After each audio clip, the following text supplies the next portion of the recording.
Okay, it's not automatically accessible. I mean, many times I go out to paint wanting to get into that state because when you're in that state, it all comes together. But it doesn't work for some reason. I trust in it, so there'll be maybe many times where I go out and nothing happens, and I know it's going to come back. And then it's there, and you say, "Oh, how did I forget this? Now I remember what I should be doing. I forgot how to paint, but now I remember." But there are little strategies that I employ. One, when I set up my easel, the palette must be perfectly organized. The paint, little piles of paint must be full and luscious.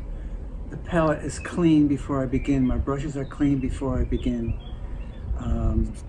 It kind of reminds me of when I was a kid growing up, and actually into my early adulthood, where I played a lot of baseball. The baseball, you have your uniforms, and you have chalk lines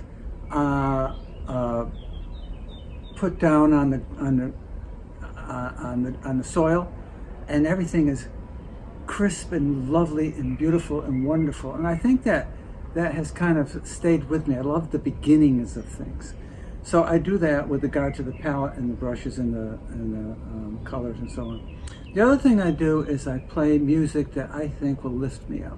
Sometimes it'll be classical piano like Chopin or Rachmaninoff.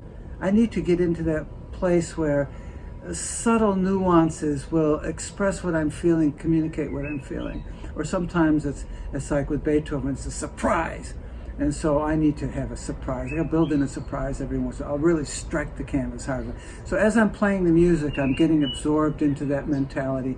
So that's the second strategy. Now the third one, which is probably the most difficult, is to simply find something that you're responding to. And I say it's difficult because if you make your living painting and you paint pretty much every day, it's like, where am I going to go next? So I think what helps explain this realm, I call it enchantment, this realm of enchantment, is that we acquire greater degrees of freedom than that which we have experienced. So I'm feeling fulfilled because for the first time, at least with regard to this little moment, I'm feeling things and exercising powers and seeing things that I hadn't seen or exercised or felt yesterday.